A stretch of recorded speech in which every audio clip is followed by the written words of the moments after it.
Hello नमस्कार, स्वागत आप सबका आपके अपने उत्कर्ष यूट्यूब चैनल पर। और मैं हूं आपका होस्ट दोस्त नरेंद्र चौधरी। राजस्थान सरकार वर्ष 2014-15 के बाद मतलब लगभग 10 साल के बाद स्कूलों के अंदर स्टाफिंग प्रक्रिया को अपनाने जा रहा है। और इस स्टाफिंग प्रक्रिया की वजह से राजस्थान के अंदर शिक्षा विभाग के अंदर जनरेट हो सकता है लगभग 85,000 के आसपास पद। तो क्या है पूरी कहानी, ये जानने वाले हैं। और उसके साथ साथ कैसे आपके पद जनरेट होंगे ये भी देखेंगे। और इस बार तैयारी चालू कर दो, इस बार तैयारी प्रारंभ कर दो और इस बार एक जोश और जुनून के साथ जुट जाओ, क्योंकि ऐसा पहली बार हो रहा है 10 साल के अंदर। और ये हुआ तो बहुत बड़ी वैकेंसी यहां पर आने वाली है और उस वैकेंसी के अंदर सिलेक्शन लेना है तो अपने आप पे विश्वास तो रखना होगा। जी हां, देखते हैं क्या है पूरी कहानी। हुआ क्या, एक खबर आई यहां से कि 40,000 शिक्षकों के नए पद सर्जित होंगे। सर अभी तो आप कह रहे थे 85,000 शिक्षकों के पद या 85,000 वैकेंसी आएंगी और अब यहां पे कह रहे हो 40,000 शिक्षकों के पद। कहानी यह है कि मेरे भाई शिक्षा विभाग में 10 साल के बाद स्टाफिंग पैटर्न की तैयारी। पहली बात तो ये पता होना चाहिए स्टाफिंग पैटर्न का मतलब क्या होता है। स्टाफिंग पैटर्न का मतलब है जिस स्कूल के अंदर जितने बच्चे होते हैं उन्हीं के अनुपात के अंदर वहां पर शिक्षकों की नियुक्ति की जाएगी। अर्थात यदि किसी स्कूल में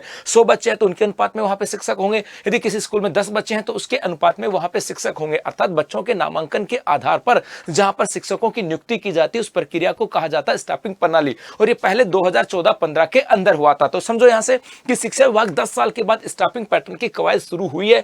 विभाग की गाइडलाइन के हिसाब से देखें तो स्कूलों में 85,000 पद यहां पर पढ़ने वाले हैं। इसका मतलब कहा गया कि भाई स्कूलों के अंदर लगभग 85,000 पद ये आपके बढ़ेंगे यदि स्टाफिंग प्रक्रिया को अपनाएंगे तो। अब 85,000 पदों की बात तो की है, लेकिन क्या ये 85,000 पद शिक्षकों के हैं, दूसरे भी हैं? जी हां, इसी की बात करें तो 40,000 पद शिक्षकों के और 45,000 पद गैर शैक्षणिक स्टाफ के होने वाले हैं। तो यहाँ पर गैर शैक्षणिक स्टाफ की बात करें, इसके ऊपर तो आपको पता लग गया होगा कि जो 4th ग्रेड के जो कर्मचारी हैं उनकी वैकेंसी आई हुई है। तो हो सकता है वहां से उनको यहां पर अलॉट कर दिया जाए, यहां पर उनको लगा दिया जाए। लेकिन यहां पर हम बात करें 40,000 शिक्षक की पदों की बात करें, ये आपके यहां से आने वाली 40,000 के अंदर से आपके फर्स्ट ग्रेड की एग्जाम होने जा रही है तो यहां से कुछ पद तो यहां से भरे जाएंगे।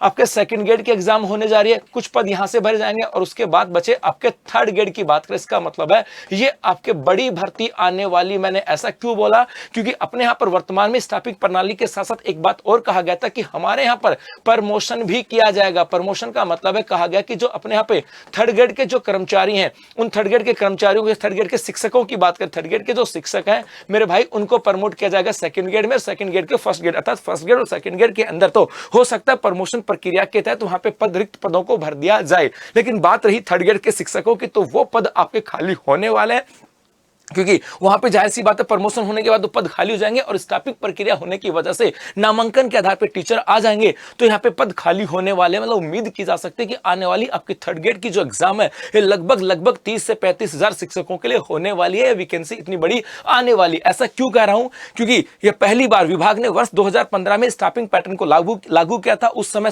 2014-15 के नामांकन से इसका हिसाब से स्कूलों को पद दिए गए थे और 2014-15 के मुकाबले 24-25 के अंदर नामांकन बढ़े हैं, इसलिए पदों के बढ़ने की जो संभावना है वो आपके यहां से आ जाती है। अब क्या कहा गया कि सामान्य स्कूलों में किसी भी कक्षा के लिए, सामान्य स्कूलों के लिए कक्षा 1 से 5 में कुल छात्र संख्या पर 60 छात्र संख्या पर 2 शिक्षक और प्रत्येक 30 विद्यार्थियों पर 1 शिक्षक का प्रावधान रखा गया है। अर्थात स्टाफिंग प्रणाली में कहा गया कि हर 30 बच्चों के ऊपर एक टीचर आपके यहां से होने वाला है। तो इसका मतलब सीधा सीधा समझो बात को कि आने वाले समय के अंदर आपकी जो थर्ड ग्रेड की शिक्षक भर्ती आने वाली है ये लगभग 30,000 पदों के ऊपर आने वाली है। और इसके लिए आपके पास बचे हैं लगभग 7 माह और इस ये 7 माह आपके आने वाले लगभग 50 से 60 सालों की दशा और दिशा बदलने वाले। क्योंकि जाहिर सी बात आप छोटी सी उम्र में होंगे, कोई 25 साल का होगा, कोई 30 साल का होगा, तो अगले 50 साल 60 साल यदि आप भी चाहते हो कि आपकी जिंदगी आसानी से और समाज की प्रतिष्ठा के साथ गुजरे तो मेरे भाई इस बार तैयारी प्रारंभ कर दो कि उसके बाद उम्मीद है उसके बाद कोई बड़ी भर्ती ना आए। क्योंकि स्टाफिंग प्रणाली हो जाएगी,